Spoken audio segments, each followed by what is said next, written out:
Ang buong mundo ng emergency medicine ay nagimbal sa isang nakakabiglang pangyayari sa Pilipinas.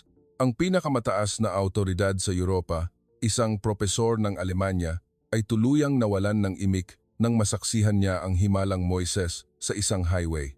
Bakit posible ang ganitong bagay sa bansang tulad ng Pilipinas? Tuklasin natin ang nakakagulat na senaryo na pinagtuunan ng pansin ng buong mundo. Bago magsimula ang video, malaking tulong sa amin kung mag-subscribe at i-like ninyo ang aming channel.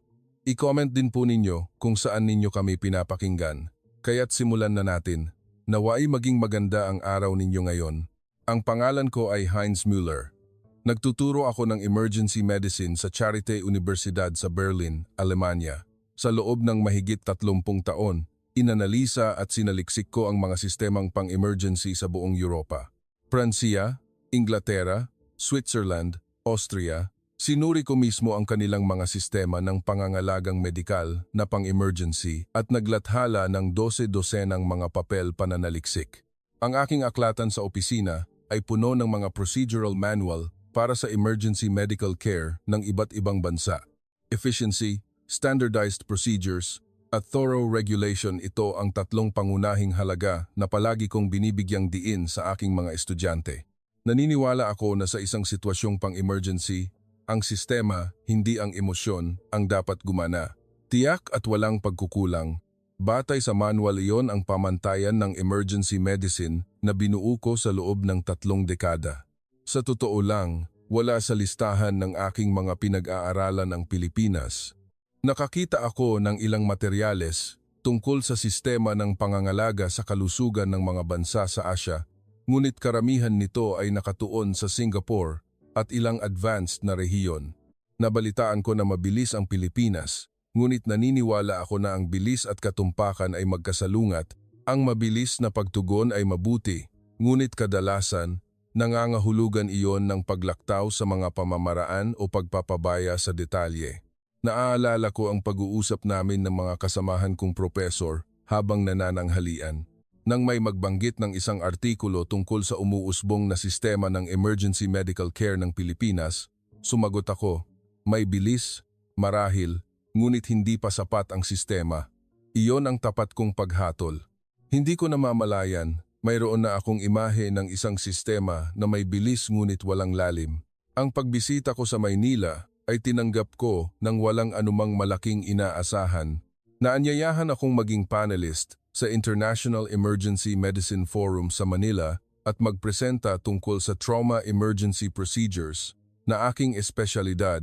Ang plano ay magbigay ng ilang araw ng lecture, bisitahin ang ilang emergency room ng mga university hospital, makipag-ugnayan sa mga lokal na mananaliksik, at umuwi. Wala nang iba pa doon. Sa katunayan, plano kong mag-tour ng 2 araw pagkatapos ng forum bago umuwi. Ito ang ikalawang araw ng forum. Matapos ang session sa umaga, ang schedule namin sa hapon ay bumisita sa isang regional university hospital na nagpapatakbo ng air ambulance system. Ang pagbisita mismo ay ayon sa inaasahan, malinis na pasilidad, modernong kagamitan, at magiliw na pagpapaliwanag. Hindi naman masama, ngunit wala ring nakakagulat. Bandang alas 4 ng hapon, natapos ang pagbisita at sumakay kami sa sasakyan pabalik sa Maynila. Ito ay inayos ng organizing committee ng forum. Ang driver ay magiliw, ngunit dahil hindi siya marunong mag-German, umupo na lang ako sa likuran at inilabas ang aking laptop. Titingnan kong muli ang aking presentation slides para sa susunod na araw.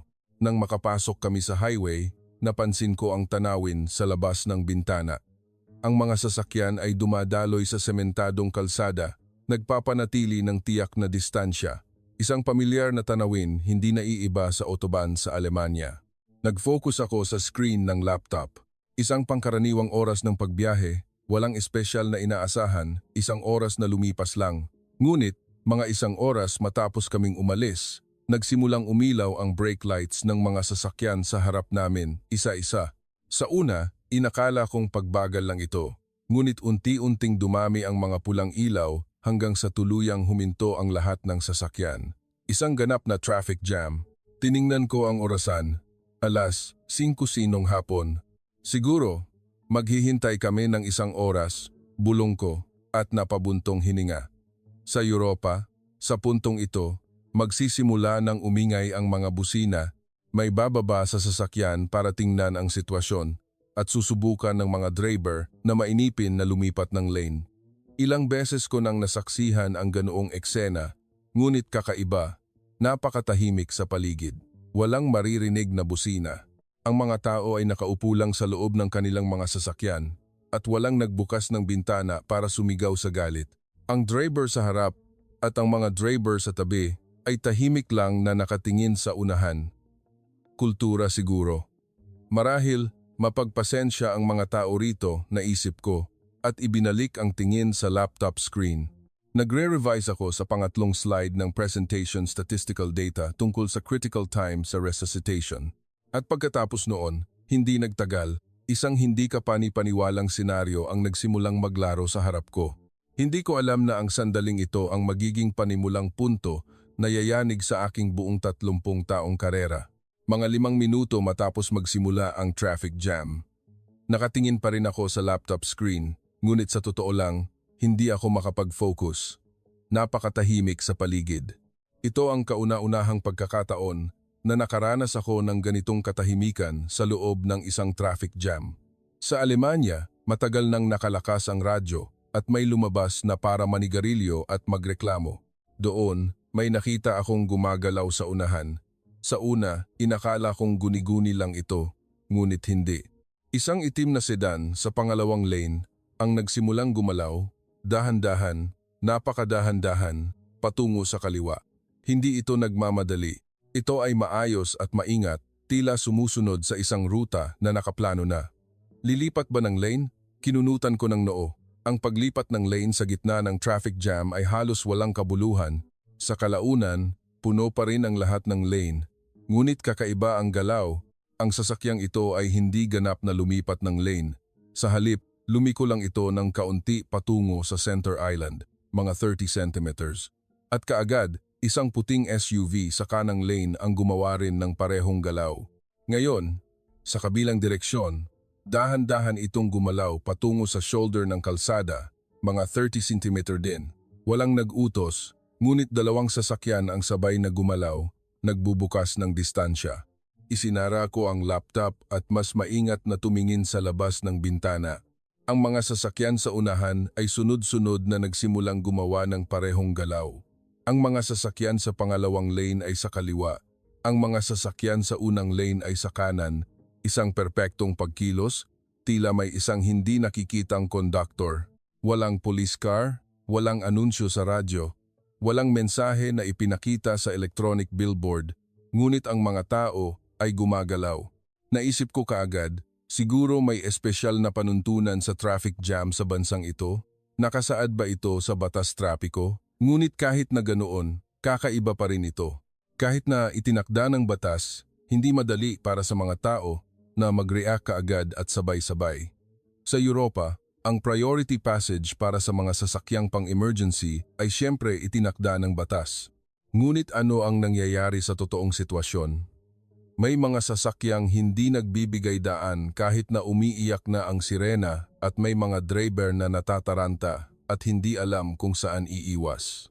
Nakita ko na iyon ng maraming beses sa siyudad ng Berlin, sa kalsada sa labas ng Munich, sa autobahn ng Frankfurt. Ngunit iba rito. Mga 2 minuto ang lumipas, nagsimulang mabuo ang isang daanan sa gitna. Hindi ito malawak, mga 3 metro. Ngunit ito ay malinaw. Isang tuwid na espasyo ang lumitaw ng eksakto sa gitna. Sa pagitan ng pangalawang lane at unang lane, tiningnan ko muli ang orasan. 4 na minuto pa lang ang lumipas mula nang magsimula ang traffic jam. May sinabi ang driver sa Filipino. Hindi ko naintindihan, ngunit mula sa tono, inakala kong nangangahulugan iyon na malapit nang dumating ang isang ambulansya. Tumango ako, ngunit may tanong sa aking isip. Paano niya nalaman na paparating ang ambulansya? Hindi pa naman naririnig ang sirena. Doon na nagsimula. Isang napakahina, napakalayo na tunog ng sirena ang nagsimulang marinig. Sa una, inakala kong tunog ng hangin, ngunit unti-unting naging mas malinaw ito. Bibu, bibu, sirena ng ambulansya. Ang nakakagulat ay tila inaasahan na ng mga tao ang tunog. Nagsimula na silang gumawa ng daan bago pa man marinig ang sirena. Tila iyon ay isang natural na pamamaraan. Inobserbahan ko ang bawat sasakyan sa paligid. Ang driver ng taxi ay tumitingin sa rearview mirror para tingnan ang likuran. Ang babaeng driver sa katabing lane ay bahagyang binuksan ng bintana para makinig sa tunog. Ang driver ng truck ay nag-aayos ng side mirror, tinitiyak na ang kanyang sasakyan ay nasa tamang posisyon. Walang natataranta, walang nagpapanik. Ginagawa lang nila ang dapat nilang gawin. Mula sa pananaw ko, bilang isang taong nagsuri ng mga sitwasyong pang-emergency sa loob ng 30 taon, hindi lang ito simpleng traffic culture. Unti-unting lumakas ang tunog ng sirena. Palapit ito ng palapit mula sa likuran. Lumingon ako. Nakita ko ang isang puting ambulansya sa malayo at ang daan na nagbubukas sa harap ng ambulansya, isang perpektong tuwid na daanan na nilikha ng daan-daang sasakyan. Sa sandaling iyon, isang salita ang pumasok sa aking isip, ang himala ni Moises. Ang eksena sa Biblia, ang dagat ay humahati at isang daanan ang lumitaw. Ito ay metaphor lang, syempre, ngunit wala akong maisip na ibang paglalarawan. Walang naguutos, walang batas na pumipilit, ngunit ang mga tao mismo ang lumikha ng daan. Dumaan ang ambulansya sa tabi ko. Mabilis ang takbo, ngunit hindi mukhang mapanganib. Sapat na ang espasyo. Sinundan ko ng tingin ang ambulansya. Ito ay tumpak na dumadaan sa gitnang daanan nang hindi nayayanig. At sa sandaling iyon, napansin ko o mas tiyak, isang duda ang lumitaw sa akin. Kailan pa nagsimulang gumalaw ng ganito ang mga taong ito? May nagturo ba sa kanila? O normal lang ba ito? Sa Europa, upang lumikha ng ganitong sitwasyon, kailangan ng 5 traffic police, anunsyo sa electronic billboard at instruksyon sa radyo. At kahit paano, hindi pa rin ito gumagana ng perpekto. Ngunit dito, wala. Ang mga tao lang ang kusang gumalaw. Nawala ang ambulansya sa paningin. Ngunit ang mga sasakyan ay nananatili pa rin sa kanilang pwesto. Walang sinumang sumusubok na ibalik ang kanilang sasakyan sa gitna. Ang daanan ay nanatiling buo. Bakit? Dumaan na ang ambulansya. Doon, isang mahinang ugong ang narinig mula sa kalangitan. Sa una, hindi ko alam kung ano iyon. Unti-unting lumakas ang tunog ng pag-ikot at tiningnan ko ang langit. Isang helicopter ang papalapit mula sa malayo. Patuloy na lumalakas ang tunog. Inilapit ko ang aking mukha sa bintana at tumingala. Isang orange at puting fuselage ang dahan-dahang bumababa, papalapit. Isang medevac, isang emergency medical helicopter. Nakita ko na ang ganitong uri sa Alemanya, ngunit kakaiba. Hindi ko alam kung saan ito lalapag. Ang paligid ay puno ng mga sasakyan at walang nakikitang espasyo kung saan maaaring lumapag sa highway. Huwag mong sabihing dito ito lalapag. Sa sandaling naisip ko iyon, isa pang galaw ang nagsimula sa unahan. Sa pagkakataong ito, ang mga sasakyan sa shoulder ng kalsada, ay nagsimulang umiwas, isa-isa, patungo sa loob. Ang mga truck at sedan ay lumipat hanggat maaari. At pagkalipas ng 1 minuto, isang hindi kapani-paniwalang senaryo ang lumabas. Ang helicopter ay nagsimulang lumapag sa shoulder ng highway.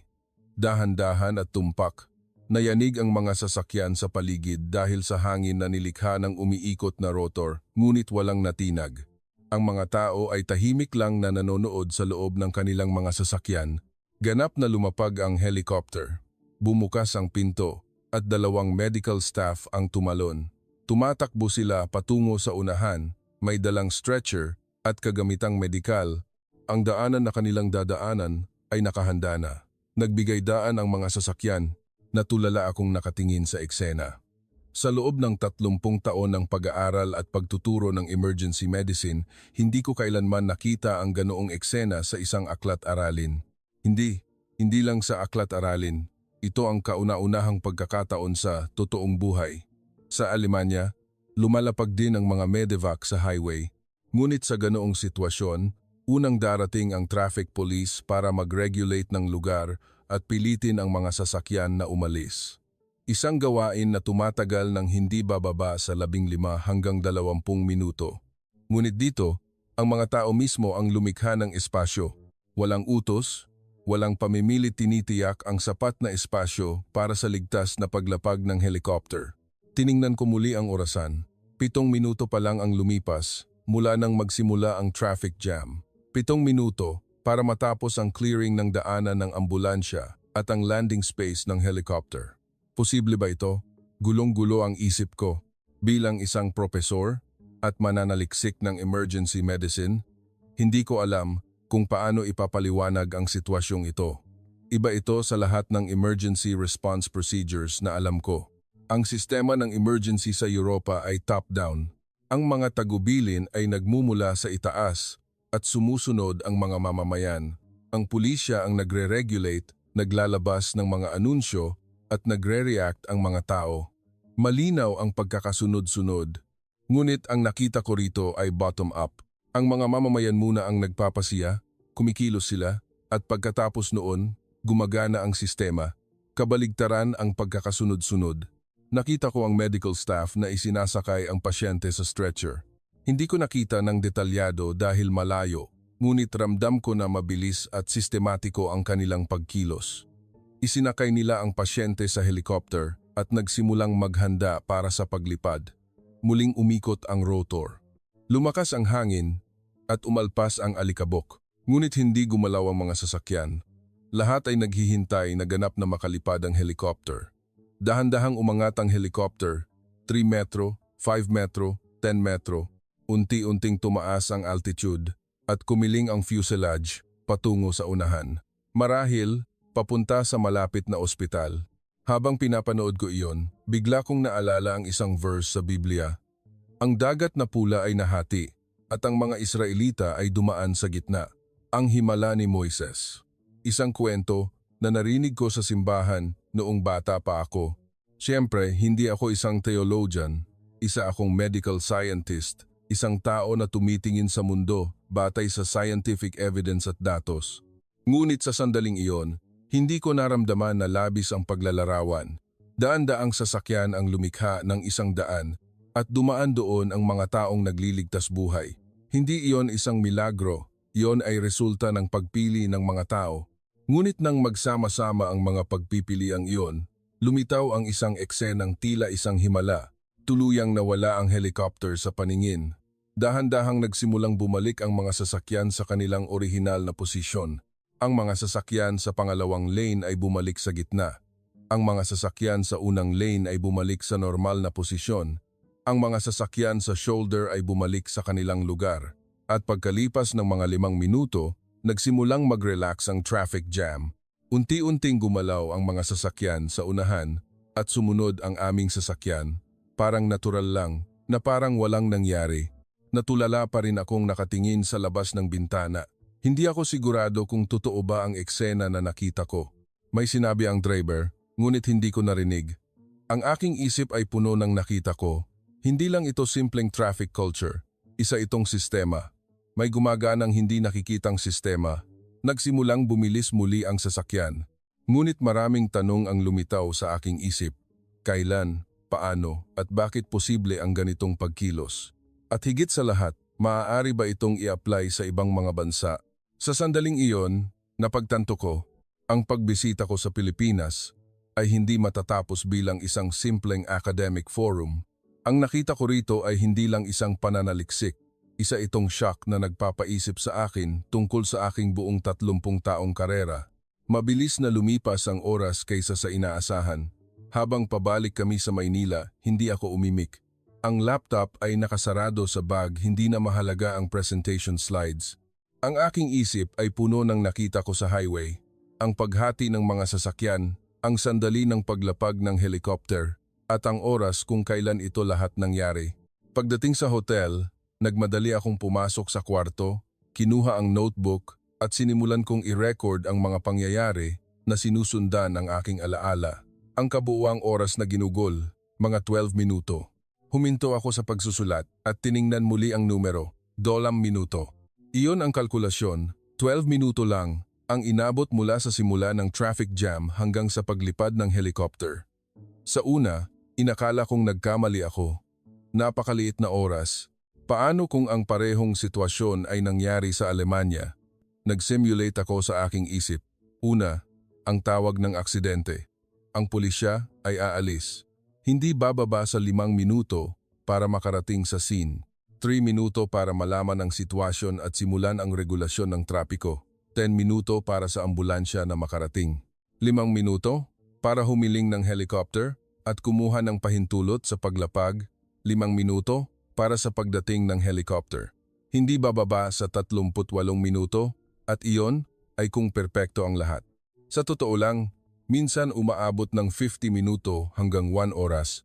10 minuto kumpara sa 50 minuto. Ang pagkakaiba ay hindi lang isang problema ng numero. Sa emergency medicine, mayroong konsepto ng golden hour. Para sa mga pasyenteng may malubhang trauma, ang survival rate ay mabilis na bumababa kung ang paggamot ay hindi sinimulan sa loob ng 1 oras pagkatapos ng aksidente. 1 oras, 60 minuto iyon ang nakataya. Ang sistema ng Pilipinas ay gumamit lamang ng 1,005 ng mahalagang oras na iyon. Ang natitirang 48 minuto ay buffer. Oras para i-stabilize ang pasyente, magsagawa ng detalyadong pagsusuri at maghanda para sa operasyon. Oras na nagpapataas ng survival rate ng maraming beses. Tiningnan ko ang labas ng bintana. Ang skyline ng Maynila ay nakikita. Maraming sasakyan ang dumadaan sa kalsada. Alam ba ng mga taong sakay sa mga sasakyang iyon na nabubuhay sila sa ilalim ng isang napakagandang sistema? Kinabukasan, kinausap ko ang isa sa mga Pilipinong mananaliksik, si Professor Reyes, isang propesor ng emergency medicine. Maingat akong nagtanong, nakita ko kahapon sa highway ang eksena kung saan nagbibigay daan ang mga sasakyan. Isa ba iyong espesyal na sitwasyon? Nag-isip ng sandali si Professor Reyes, pagkatapos ay umiling. Hindi, ginagawa iyon ng lahat. Ang mga salitang iyon ay nanatili sa aking isip. Ginagawa ng lahat. Ibig sabihin, hindi ito isang espesyal na pangyayari. Ibig sabihin, ito ay pang-araw-araw na gawain. Kailan nagsimula ito? Tanong ko muli. Hindi ko alam ang eksaktong panahon, sagot ni Professor Reyes. Ngunit narinig ko na ang malaking pagbabago ay nagsimula noong malaking sakuna, tulad ng Typhoon Yolanda noong 2013 o mga nakaraang lindol. Natuto ang bansa at malaki ang nagbago sa kamalayan ng publiko tungkol sa disaster prevention at pagliligtas buhay. Kailangan nating magtulungan. Tinatawag iyon ng mga tao na daan ng buhay. Daan ng buhay. Isinulat ko ang mga salitang iyon sa aking notebook, ngunit mayroon itong kahulugan na hindi maipaliwanag sa simpleng pagsasalin. Iyan ba ay itinakda ng batas? Tanong ko. May mga batas din, dagdag ni Professor Reyes. Ngunit hindi namin ito ginagawa dahil sa batas. Ginagawa namin ito dahil normal lang iyon. Kung may nasa panganib, natural lang na magbigay daan. Iyon ang bayanihan. Para sa akin, ang mga salitang iyon ay hindi normal. Nabuhay ako sa Europa sa loob ng 30 taon at hindi ko kailanman nakita ang ganoong normal. Siyempre, nagbibigay daan din ang mga taga-Europa sa mga ambulansya, ngunit ginagawa iyon para sumunod sa batas. Takot sila sa multa o sinusunod nila ang mga panuntunan. Iba rito, kumikilos ang mga tao hindi dahil sa batas, kundi dahil iyon ang tama. Ang pagkakaibang iyon ang lumikha ng agwat na 10 minuto kumpara sa 50 minuto. Idinagdag pa ni Professor Reyes, hindi ba maganda rin ang sistema ng Alemanya? Ang emergency medical care ng Europa ay kinikilala sa buong mundo. Ngumiti ako ng may pait. Maganda, ngunit mas mabagal kaysa rito.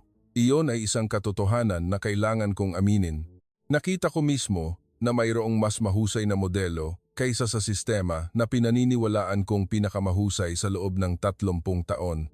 Nang gabing iyon, bumalik ako sa aking silid sa hotel at binuksan ang aking laptop. Sinimulan kong maghanap tungkol sa sistema ng emergency medical care ng Pilipinas. Statistical data, research papers, news articles, binasa ko ang lahat ng mababasa ko. Ang mga numero ay tumambad sa aking paningin. Average response time ng ambulansya, 18 minuto. Average time mula sa pagpapadala ng medevac hanggang sa pagdating sa scene, 18 minuto. Survival rate, NGMMA, critical patient, 87%. 87%. Sa Alemanya, 68%. Pransiya, 71%. Inglaterra, 64%. Lahat ay mas mababa kaysa sa Pilipinas. Isinara ko ang laptop at tumingala sa kisame. Ang eksena sa highway ay nagre-replay pa rin sa aking isip.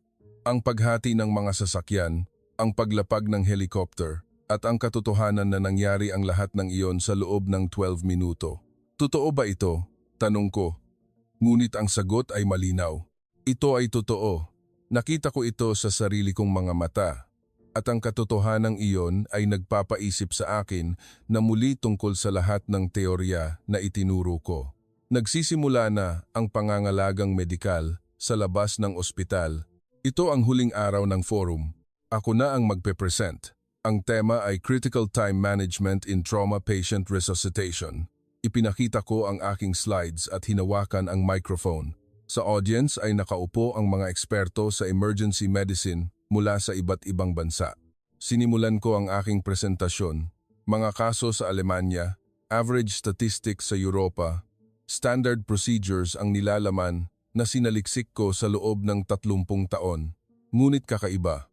Iba ang tunog ng aking boses kaysa sa karaniwan. Wala akong kumpiyansa. Nang umabot ako sa pang-8 slide, tumigil ako. Tumingala ang mga tagapakinig. Akala siguro nila may technical problem. Ngunit hindi. Nag-atubili ako ng kaunti. Pagkatapos ay nagsalita ako ng mga salitang wala sa schedule. Paumanhin. Hayaan ninyong ikuwento ko ang aking karanasan. At ikinuwento ko ang nangyari sa highway 2 araw na ang nakalipas. Ang paglikha ng daan ng mga sasakyan. Ang pagtatapos ng lahat sa loob ng 12 minuto. At ang shock na naramdaman ko. Tahimik na nakinig ang audience. Tumango ang mga Pilipinong mananaliksik. At nagulat naman ang mga banyagang mananaliksik. Nagpatuloy ako, ang sistema ng emergency medical care na karaniwan nating sinasabi ay hindi nagsisimula sa ospital. Nagsisimula na ito bago pa dumating ang mga doktor, nurse at paramedics. Hindi ko na inilipat ang slide. Sa halip na ang inihanda kong material, sinabi ko ang aking mga naiisip. Madalas nating isipin ang pangangalagang medikal sa loob lamang ng ospital. Emergency room, operating room, intensive care unit, mga doktor, kagamitan, gamot. Ngunit mayroon pang pre-stage. Ang oras bago dumating ang pasyente sa ospital iyon ang nagdedesisyon kung mabubuhay o mamamatay ang isang tao.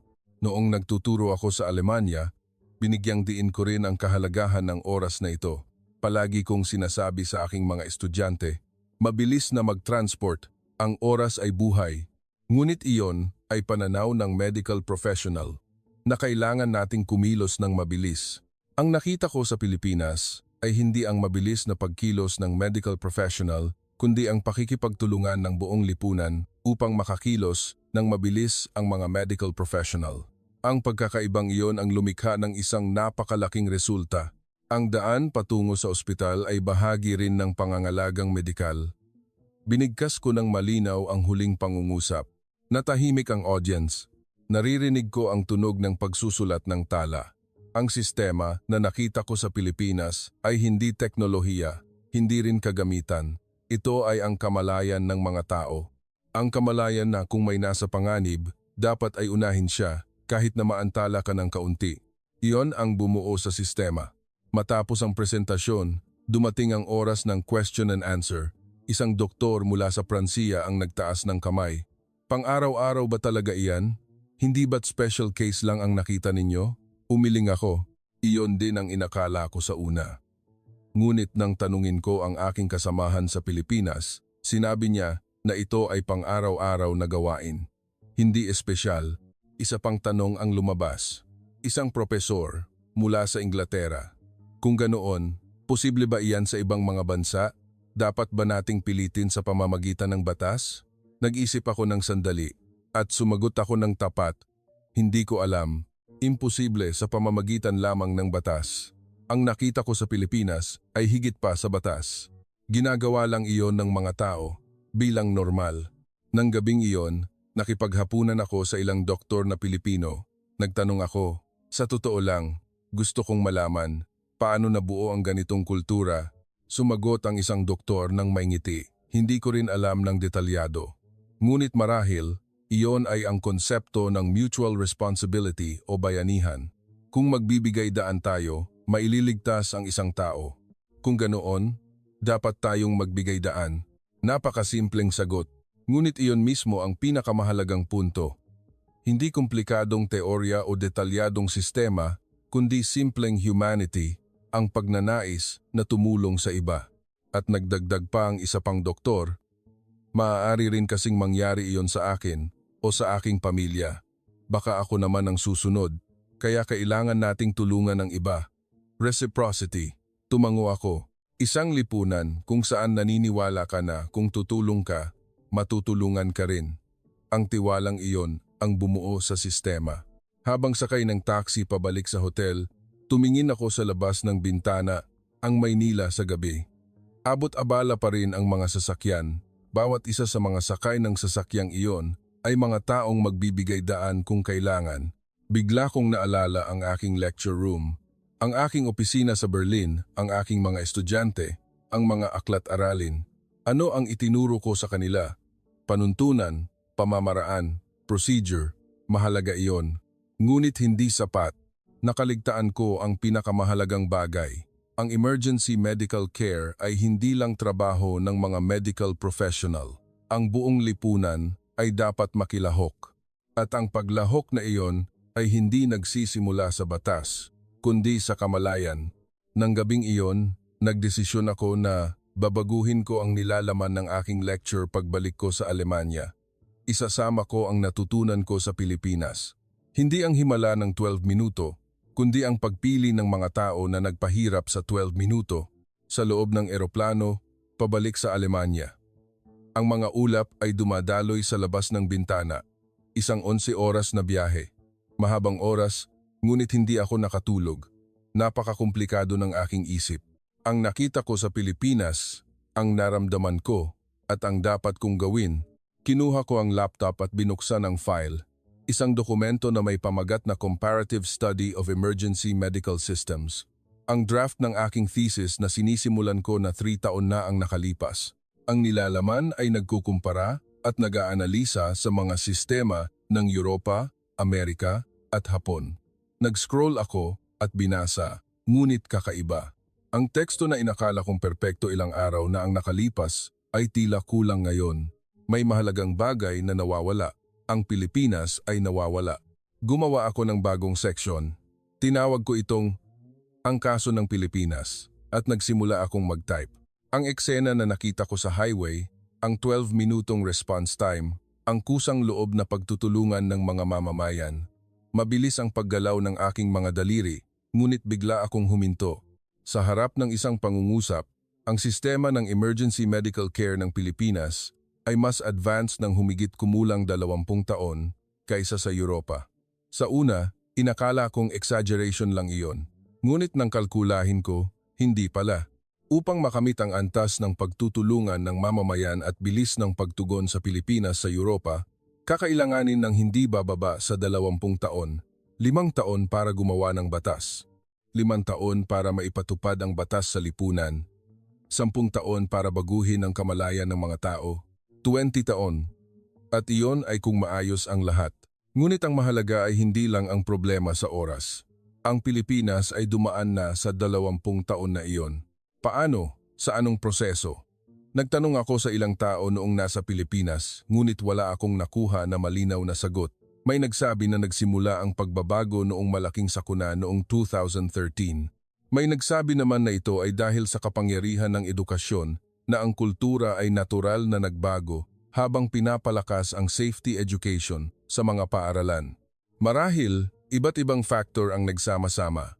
Edukasyon tungkol sa sakuna, media campaign, pagbabago sa batas, at ang kusang loob na paglahok ng mga mamamayan.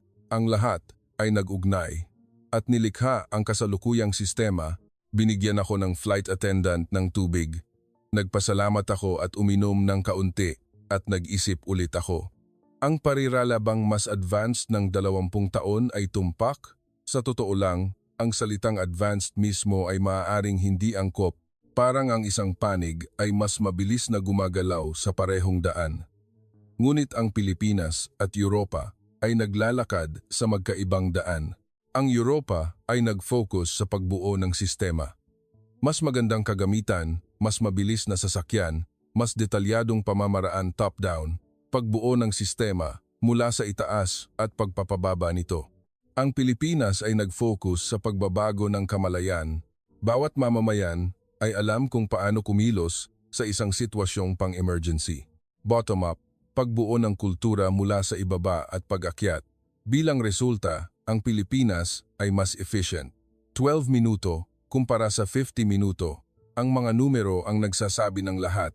Ngunit hindi ko lang gustong i-rate ang sistema ng Pilipinas bilang mas mahusay. Gusto kong matuto. Ano ang mga punto na maaaring i-apply sa sistema ng Europa? Paano natin malilikha ang pagbabago? Nang dumating ako sa airport ng Berlin, tapos na ang aking plano. Una, ganap na pagbabago ng nilalaman ng lecture. Pangalawa, pagsulat ng research paper tungkol sa kaso ng Pilipinas. Pangatlo, pagsusumite ng panukala sa polisiya sa gobyerno ng Alemanya. Isang ambisyosong plano, ngunit kailangan itong gawin dahil hindi ko pwedeng hayaan na magtapos ang nakita ko bilang isang personal na karanasan lang. Umuwi ako, nag-unpack at naligo. Nakita ko ang sarili ko sa salamin, 61 taong gulang. Mas marami na ang puting buhok at mas malalim na ang mga kulubot sa mukha. Isang tao na nag-aral at nagturo ng emergency medicine sa loob ng 30 taon. Ngunit isang linggong pagbisita lang sa Pilipinas, ang yumayanig sa 30 taon na iyon, hindi sa masamang paraan. Sa halip, nagpapasalamat ako. Na sa edad na 61, maaari akong matuto muli. Na maaari kong aminin na may posibilidad na mali ako.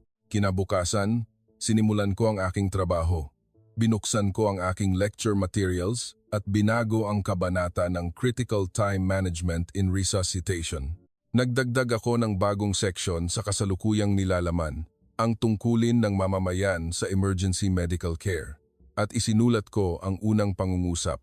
Ang daan patungo sa ospital ay bahagi rin ng pangangalagang medikal. At ang responsibilidad nating lahat na gawin ang daan na iyon. Nagsimula ang semester. Ang lecture room ng Charité Universidad sa Berlin, 120 estudyante ang nakaupo.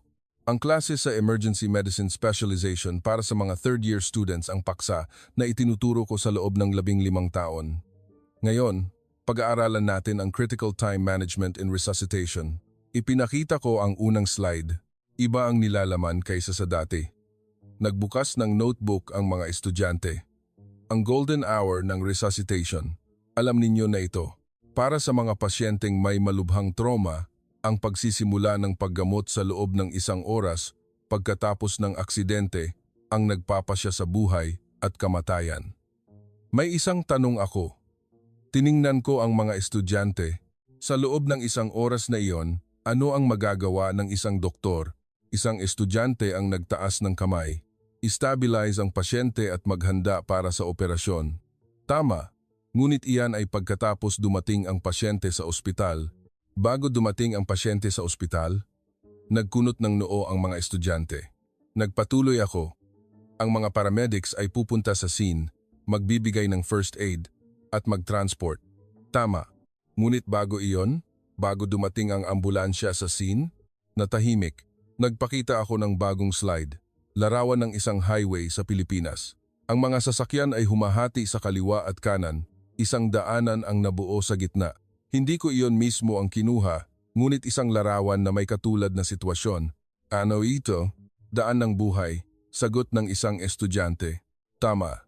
Tinatawag nila itong daan ng buhay sa Pilipinas. Ngunit bakit ito mahalaga? Sinimulan kong ikuwento ang aking karanasan sa Pilipinas. Ang traffic jam sa highway, ang 12-minutong response time, ang kusang loob na pagtutulungan ng mga mamamayan. Nakikinig ang mga estudyante ng may pagtataka. Professor, posible ba talaga iyan? Tanong ng isang estudyante. Hindi rin ako naniwala sa una. Ngunit nakita ko ito sa sarili kong mga mata. Nangyari iyan dahil posible. Isinulat ko ang mga numero sa blackboard. Average response time sa Alemanya, 50 minuto. Kaso ng Pilipinas, 8 minuto. Alam ba ninyo kung ano ang kahulugan ng pagkakaibang ito? 38 minuto. Ano ang magagawa natin sa 38 minuto na iyon? I-stabilize ang pasyente, kumuha ng CT scan, ihanda ang operating room, ihanda ang blood transfusion.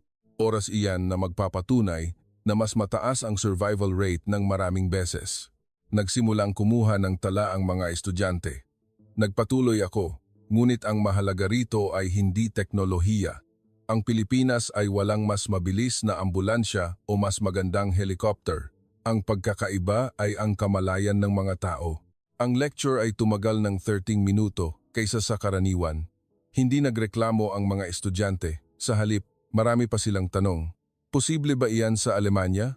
Aabutin ng oras, ngunit naniniwala ako na posible. Ang mahalaga ay hindi batas, kundi edukasyon. Kayo, mga future doctor, ang uunawa nito at magpapalaganap nito sa lipunan. Nang matapos ang lecture, lumapit sa akin ang ilang estudyante. Professor, mayroon pa ba kayong ibang material tungkol sa sistema ng Pilipinas? Gusto kong magsulat ng thesis.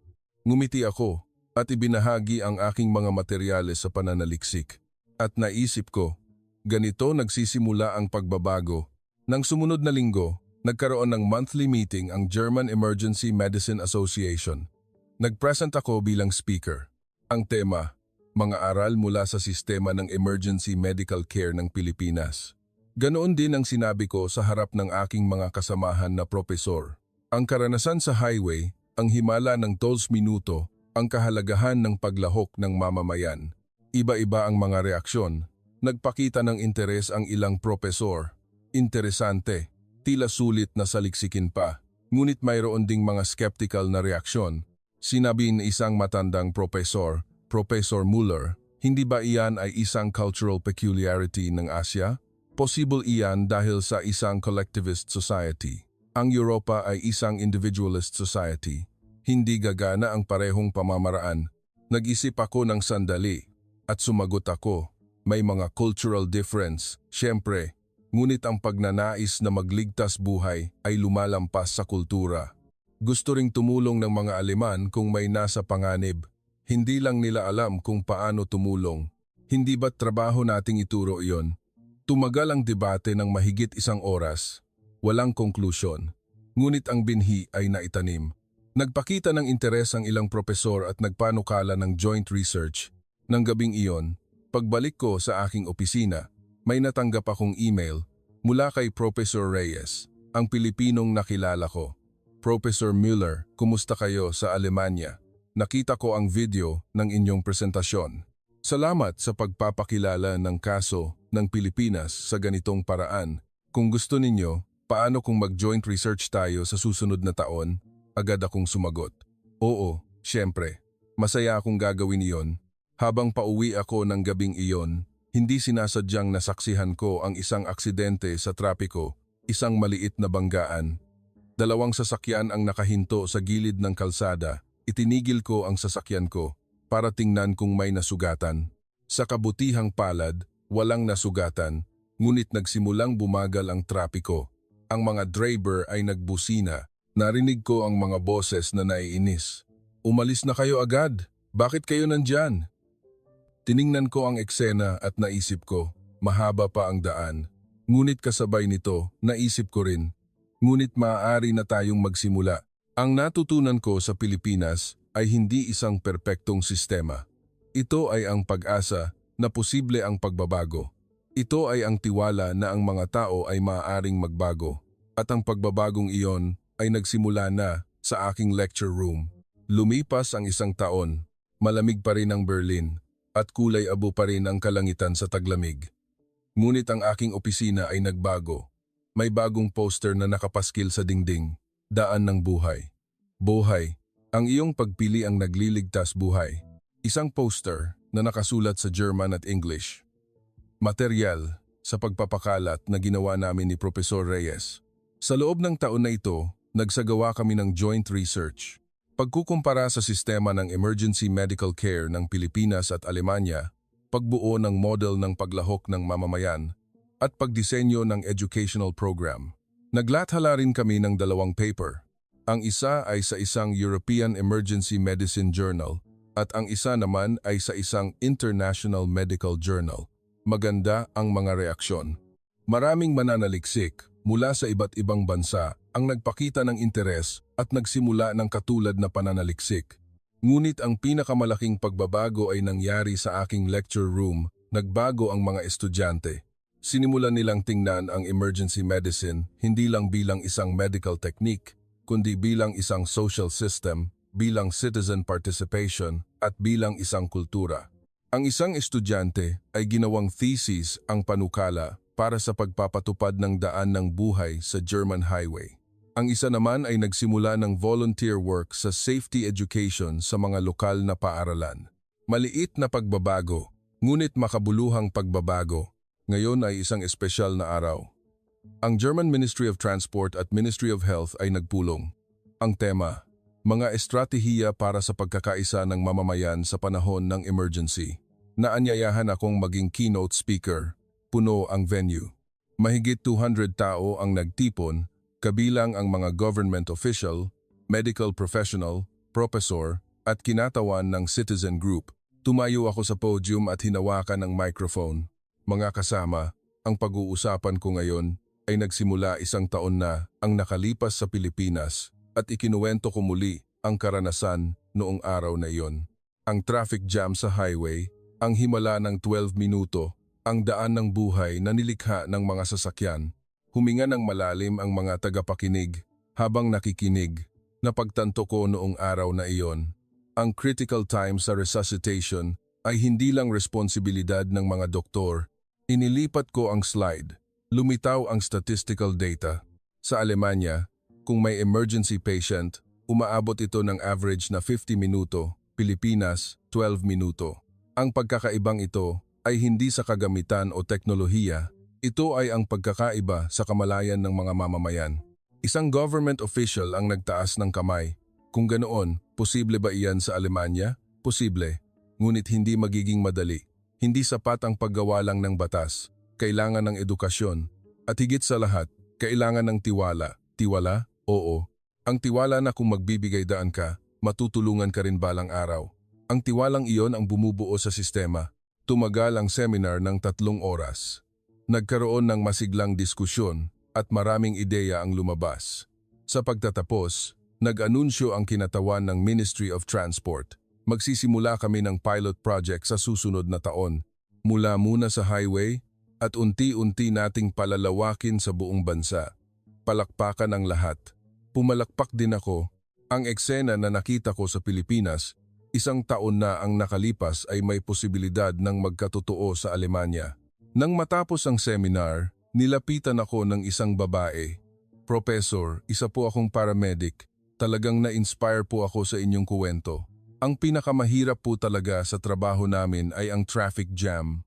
Madalas po, nasa kritikal na kalagayan ng pasyente, pero nakaharang po ang daan at hindi kami makausad.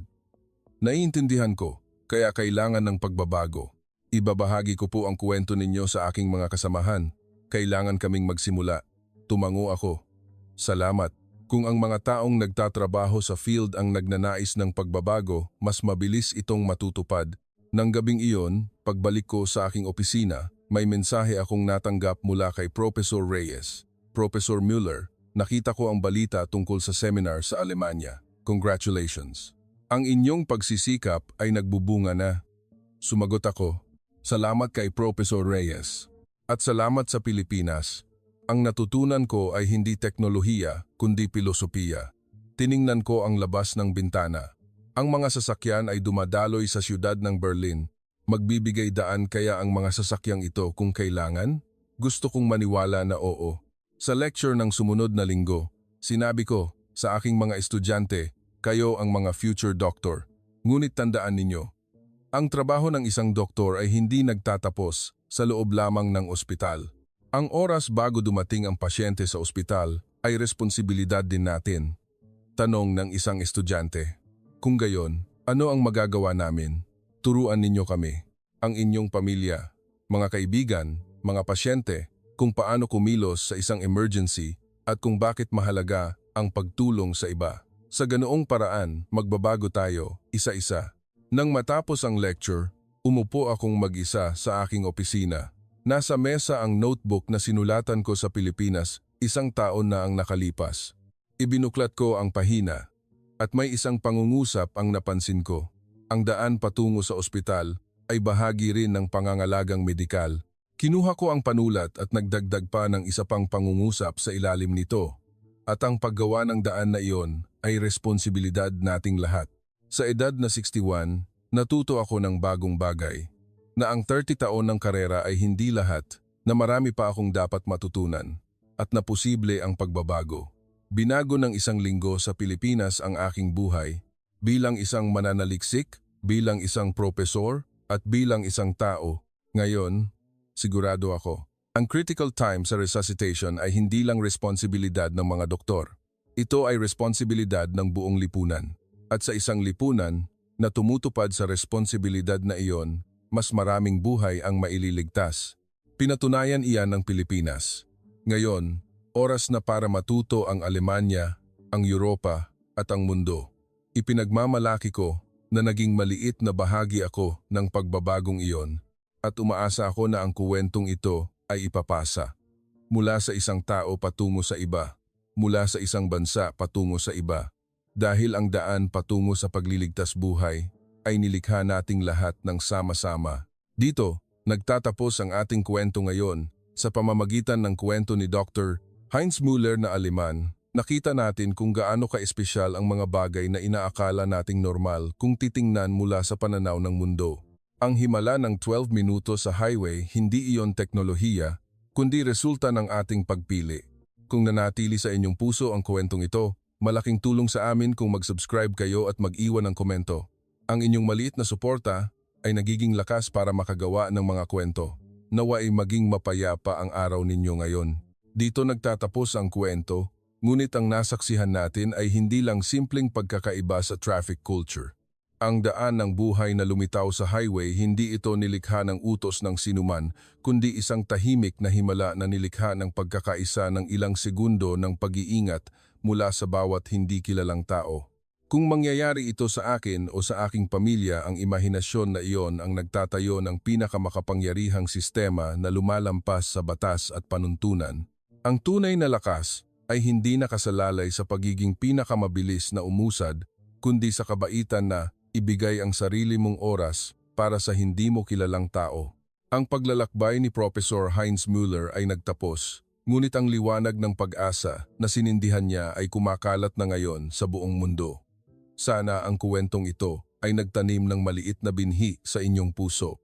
Sa susunod na hahawakan ninyo ang manibela, huwag ninyong kalimutan na ang daan na iyon ay konektado sa kinabukasan ng isang tao. Ang daan patungo sa pagliligtas buhay ay nasa puso na nating lahat.